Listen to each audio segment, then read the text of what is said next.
Guess we'll jump right to it. So if y'all saw me, or any of my posts, I did that in the post too. I was doing a bunch of double stop stuff. Does anybody know what a double stop is? Like, what does a double stop mean? Can you tell me?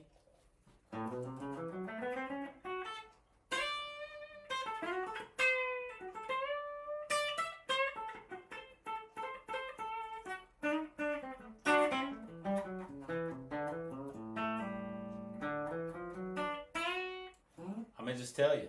A double stop on guitar is two notes played at the same time. That's all it is.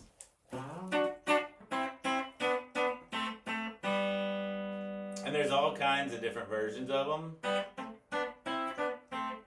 You can do them in thirds. You can do them in sixths.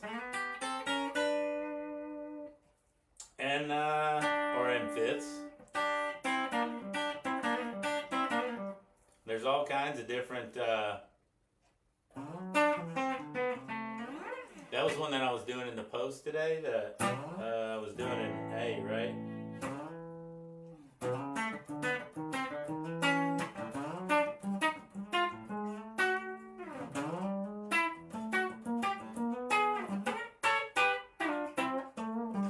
All that stuff was double stops. And I was talking on a lesson, the reason I kind of started talking about this and wanted to do it on the live was I was talking about how we normally we learn all these concepts on guitar, like arpeggios. That's an arpeggio, but am I ever going to play that just as an arpeggio in a song?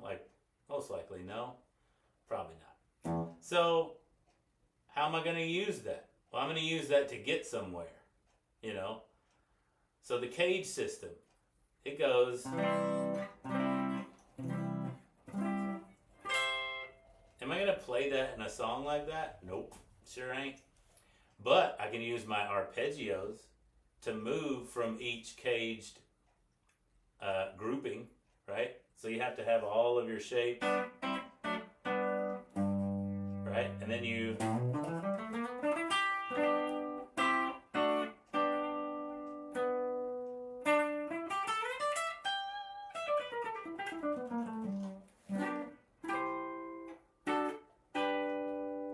so I've used my arpeggio to jump, right? And then once you get to your little area, you can use your arpeggios in thirds and then add some fourths, fifths, thirds to move to all of them. So everything ties together really well, and that's how everything becomes useful. So double stops, there's a bunch of different forms of them, and they really flow in shape groupings. Again, I'm a shapes guy. I'm a Neanderthal of sorts, you know? So if we're in D, right, there's your D chord.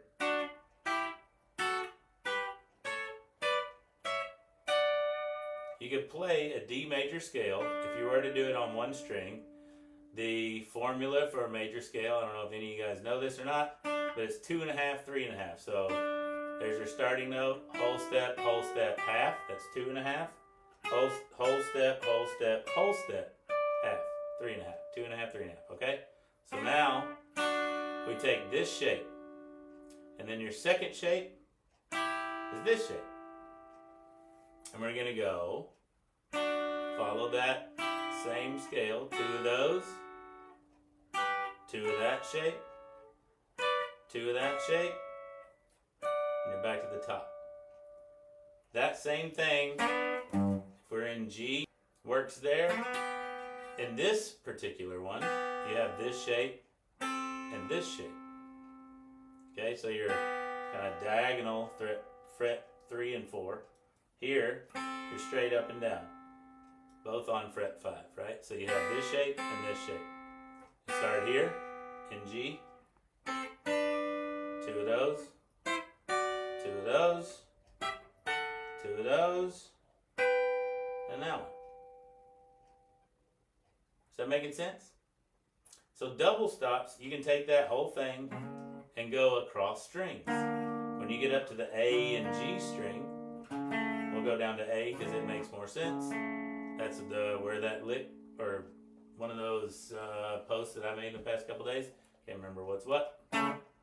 Now when you get up here, because of the intervals of the strings, you're in this shape, which is skipping a fret diagonal, and adjacent fret diagonal. Those are your two shapes. So you start with this shape, two of these, two of these, two of these, and you're back to one. So when you're putting together licks and stuff, it's fun to throw in double stops.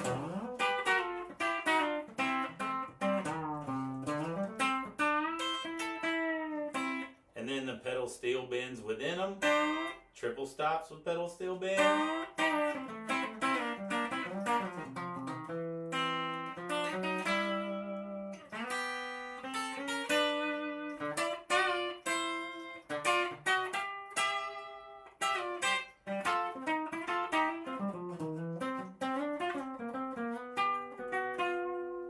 You can mess with intervals within double stops, so there was another double stop. And now I've moved it.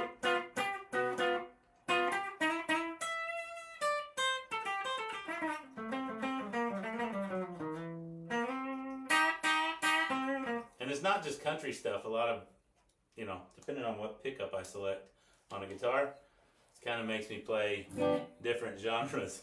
If I'm ever on a bridge pickup, that's normally my country pickup.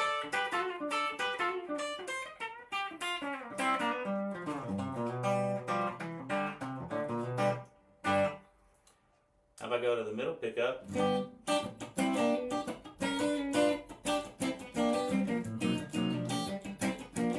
it's normally a funkier rhythm thing that I'll do.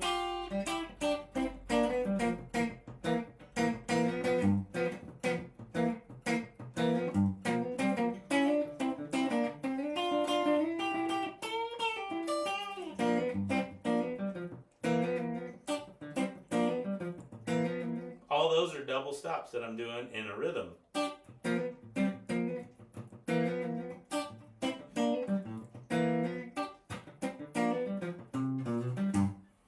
Now this is all left hand techniques that we're talking about now. Well, let me keep going with that idea. So now front pickup, that's normally where I'll go into blues stuff.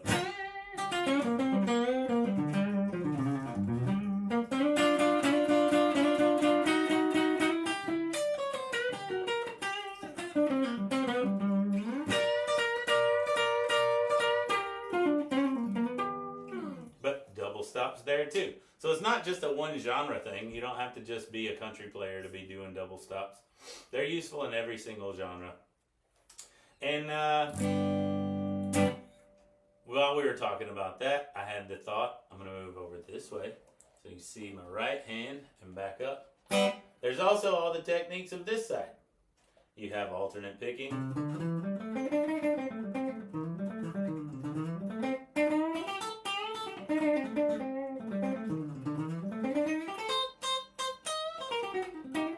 Which any of the guys on here now that do lessons with me or have come to camps or done stay-in plays or any of the stuff that I do, they will all tell you that I am a right-hand stickler, because that's my belief is if you're having a problem on guitar, it's over here 90% of the time, not over here.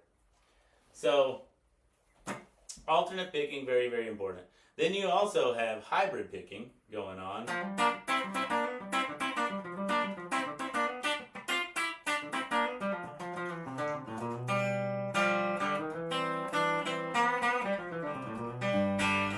Which was what I was talking about in that lick that I posted whatever day that was, and then I posted a teaching video whatever day that was too. My life is moving real fast these days, and I can't really keep up. Alright, I'm going to push pause on this and come check in. What's up? Whoa! One of the amazing teachers at Berkeley is on here right now. I was just talking about funk rhythm guitar, and you're one of the best ones I know.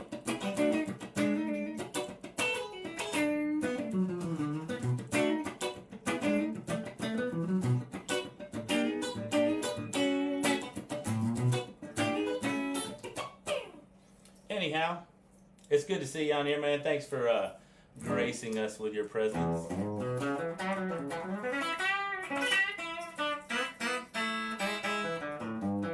For those of us that don't know, Will says this guy is the real deal. Who? I don't even know what you're talking about, man. I'm just kidding, man. Thank you so much. I really appreciate that. I used to not be a teacher. I used to couldn't do it for real. I tried. I tried to. I tried to work for the guy that taught me to play, Marlon Rudd, here in Springfield, Tennessee.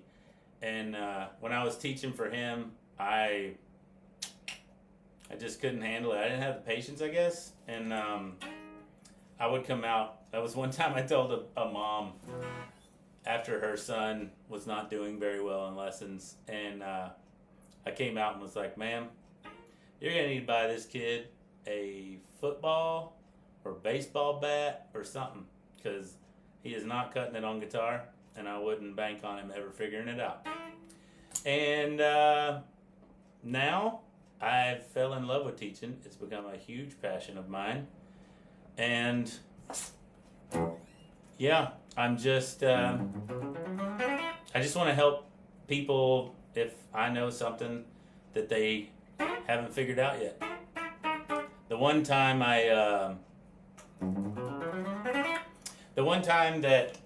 sorry, I was looking at Marquetta's, does the monthly, weekly Zoom lessons recorded? Do we watch them again? Yeah, when we were doing the Zoom lessons, I emailed them. I email you the recording after we get done doing the lesson. And you have to download them though, because I give a lot of lessons, and so my Google Cloud fills up real fast, and I have to delete it. Hey, Annabella McNeil, how you doing? That's my little niece. She's a superstar. I can't wait to see all that she do.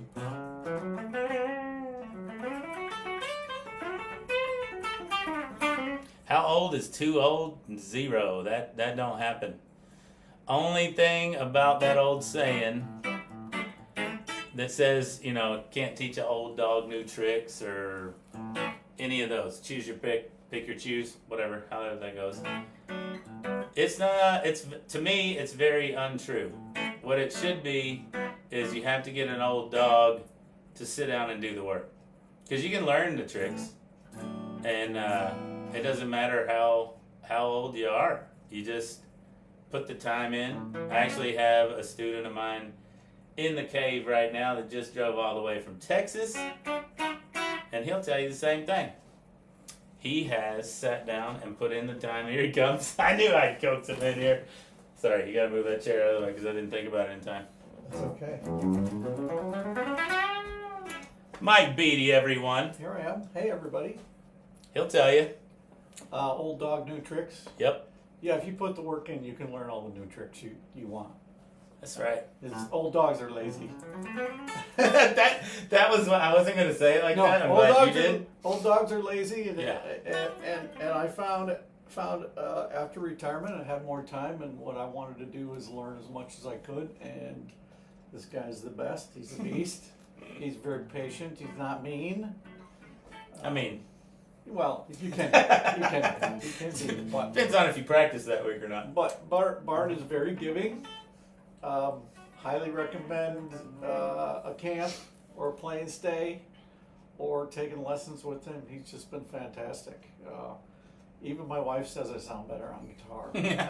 That's a huge thing. She actually likes to listen to me play. So, but anyways. Well, I appreciate it, man. Yeah. All right, back to it. Yeah, me too, Rodney. Rodney's doing a stay and play in September And Bradley, we've been talking about him and Sonny. That's two, I know them from being Hank fans, and met them at shows and whatnot, and they are coming as a duo to do a stay and play. We've been talking about it for well over a year. I might even be 2. It's pushing 2 years now. And we finally locked down a date today, this morning. They're coming in December. Hopefully that weather gonna play out right. Dylan B. Reed. He's out in Oklahoma, being a rock star. Super proud of that dude. If you don't know him, you ought to. You do live in my house. Actually, you live in my cave. My man cave. This is up here where we do this. And where we do the camps. Where I do my lessons and sessions. I just did a recording session for my little sister Jen Bostic this morning. Moochie. Man, I wrote so many songs with that dude. And did even more dumb stuff with that dude. Mohawk, New York. We wrote this one.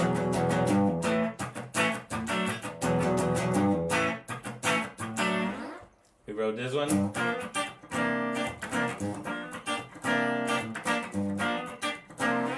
If any of y'all have ever listened to any of my records. If you haven't, I have records. And I think I'm going to be doing another one this year, which is super duper duper exciting. With some heroes of mine who have become friends, which is still baffling to me, but I'm grateful.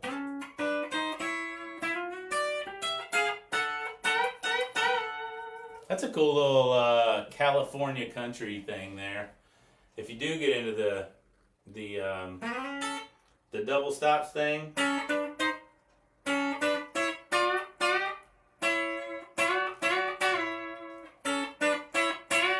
that thing, it's really hard to pull off in tune because your G string's got to go up a whole step, and then the E string just goes up a half step. But if you do it really fast, it's all good. But that bend, that's a super like Dwight Yoakam-y lick.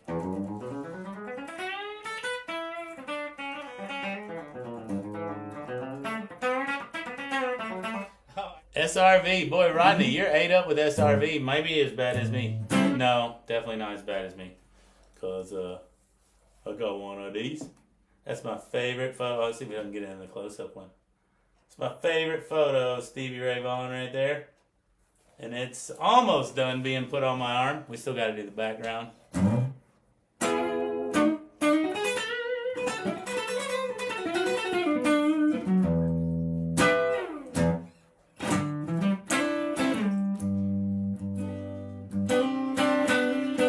You know, before we do that, I should tune it up again because I guess the bending of the strings and the shaking of the tuchus is not doing too well for it. So give me just a second.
That's enough of that. But I do love me some Stevie. And then there's like does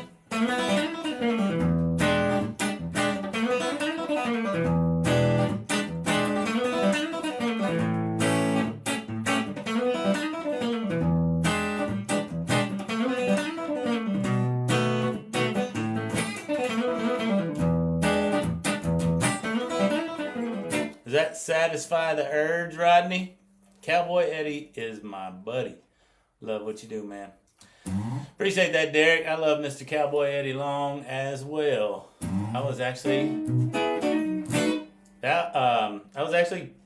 He's one of the heroes that I was talking about that became my friend that hopefully will be playing on my next record this year.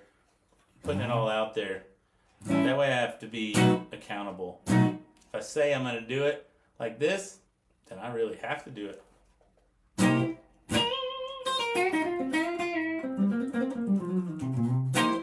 The sky is crying. That was actually, that was my first Stevie song that I ever heard. That was the first song, when I was 13, y'all probably heard me say this if anybody knows who I am in here.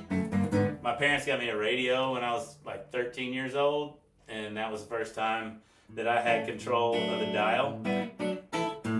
So I turned it on the local rock station that I'd seen bumper stickers of around Nashville.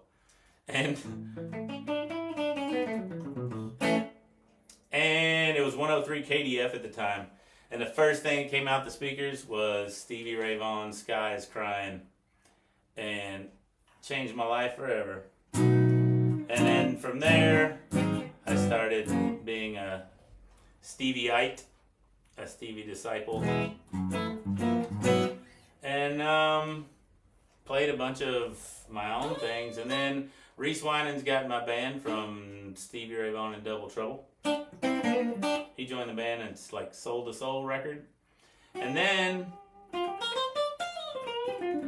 after he was playing with me for like probably 2 years or something, it was coming up on Stevie's anniversary of his death, and I was like, man, y'all should do like a reunion, get all the guys from Double Trouble, get Chris and Tommy and Reese together and do a tribute of some sort for Stevie.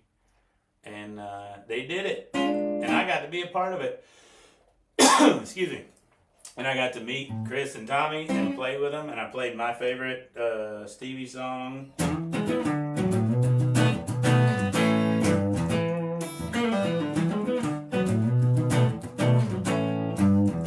Caught up in the world, can't get my breath. Knee deep in hot water, broke out in a cold sweat. Anyway, I got to play that one with them, and they are wonderful people. Maloney Kanan, what's up, Mel? Long time no see, even though you just live right down the hill. But life's been a lot for me, so I really haven't left my hill lately. Hope you're doing great. I'm sure you are. You and your wonderful hubby having all the fun. Steve Cheney, what's up, my brother? That is for real though, a brother of mine. Jack Pearson did one of the coolest versions of Sky is Crying I've ever heard. Man, anything that freaking Jack Pearson ever does is the coolest thing anybody's ever heard. I don't know if you know that or not, but if you don't know who Jack Pearson is, go look him up because he's probably the best ever that's alive for sure. I'll put it to you this way. In 2010, when the flood happened here in Nashville, Tennessee, I was on, they did a, what do you call those things? Telethon? Is that what you call it? When they like raising money for flood victims and stuff in Nashville. I was on there because I was playing with a dude from American Idol named Bo Bice at the time. So we went on there and we we're meeting everybody. I met Kev Mo. I mean, everyone was there. Allison Krauss was there. Kev Mo was there. Vince Gill he was running the show. And so I came in the room and was talking to somebody in the dark and didn't see who anybody was. And Vince walks up and says hello. And he's like, man, let me introduce you to my favorite guitar player, Jack Pearson. And that was how I met him. So if that tells you anything, Mr. Vince Gill told me that was his favorite guitar player. Anyway, if you play guitar and you like guitar players, go look up Jack Pearson. He's one of the best that ever was. Mr. Baldwin Trading Post. I think I'm just going to call you that forever now. Loaded question. What is my favorite guitar and why? If we're talking electrics, I mean, I love my Lucky Dogs. This is one of my favorites. It looks like it would be very uncomfortable. It's not. It's extremely, it's really comfortable to hold and play. And I was just talking to Warren at the Government Mule Show the other night about how much we both love Firebirds. And it's because you have to fight them. And this is very Firebird-esque. As far as like the way it feels and the way you gotta fight it, but it does so many extra things. Anyway, but you asked me my favorite guitar that I own, and technically I don't own it anymore, but it's still in my house, and it's right over here. It is a 1965 ES355 in cherry red. It used to be extremely beautiful when I still think it is extremely beautiful, but what I mean is it was perfect. Like all that wear on the gold, and I wonder if I can get any of this to show up. All that pitted stuff on the gold and on the pickups, all of it worn off, and then the finish gone there in the corner. All that's from me. It used to be pristine when I bought it. And I bought it in an Arby's parking lot in Ohio. I was on the way from, I think, Minnesota or something like that, and headed to New Jersey. I was playing with Royal Southern Brotherhood at the time with Cyril Neville from the Neville Brothers and the Meters, and Devin Allman, Greg's son, and Jan Rico Scott, who I miss very much. He passed away a while ago. Anyway, we were on the way playing a show somewhere, and I found it online.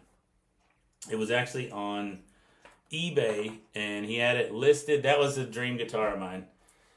And he had it listed for more than I could afford, and nobody bid on it, and it went off, and he put it back up for less, and nobody bid on it, and it went off, and he put it back up for even less, and I sent him a private message and like lowballed the daylights out of him. And he said, sure.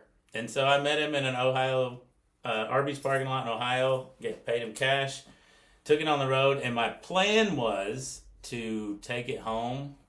What's up, Scott Nettles? My plan was to take it back to Nashville and sell it because I could have made a ton of money on it. And it would have worked out great, except for I screwed up and played it, and then it became my favorite guitar that I ever owned. That's the story on that. Thanks for asking, Mr. Baldwin's Trading Post. Thanks for the t-shirts and the scope and the good times. I hope I get to come down to your shop sometime. That'd be really fun. I went to see you in Nashville a couple years ago. What is your most memorable story when playing live in Nashville? I would say this is my funniest, favorite being dumb story. I was playing at Bourbon Street Blues and Boogie Bar one night, and that same night downtown at the arena was supposed to be do you have the time to listen to me whine? What's the name of that band? Green Day. Green Day, thanks. They were playing in town, and they had to cancel the show because Billy Joe, the singer, got sick. I didn't know that at the time. I found that out the next day. So while I was playing Bourbon Street, while they were supposed to be playing the arena, these three dudes come in the bar. And they're very rock and roll looking guys. And those were in my extremely heavy drinking days. So I didn't recognize them at all. I wasn't paying any attention. I was just playing and drinking and having a great time. And they, on the break that I took, they came up and asked me what I wanted to drink. And so we went to the bar. They bought me a drink. And we had a blast. And I got back on stage. My cousin Teresa was there. And after they left and I was walking back up on the stage to play some more, she came over and was like, "Do you know who that was?" And I was like, "Nope, but they bought me a drink, so they're cool." She was like, "That was freaking Green Day." And so that's probably my most memorable story. Anywho, I really appreciate y'all showing up for these. Like I said in my post today, I will most likely screw these up until I get it figured out. But at the moment, it seems to be working. Seems to be not choppy like it was my first time. So I think I got that problem fixed. I got my multi-camera angles fixed. So, yeah, Jillian Chambers. Boy, I love you. I miss you.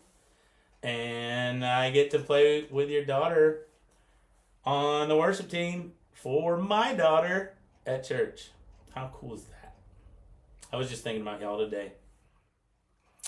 But anywho, thank you guys so much for showing up.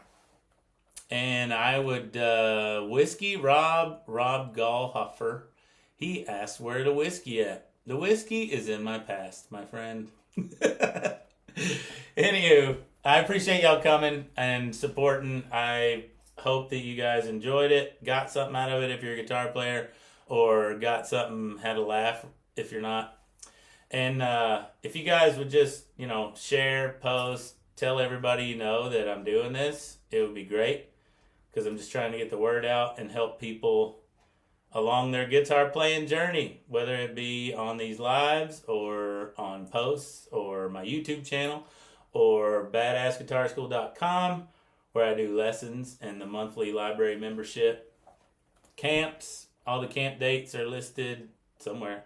I can't point when I look at the camera because it's all the wrong way. I'll get used to this, I promise. There was two of y'all, Marquetta and Danny Frazier, said Whiskey in My Past sounds like a good song title. Might use that on my record that I'm going to do this year. It's a good idea, folks. I guess I will see y'all next Wednesday. I'll try to be way more on time and figure all this stuff out.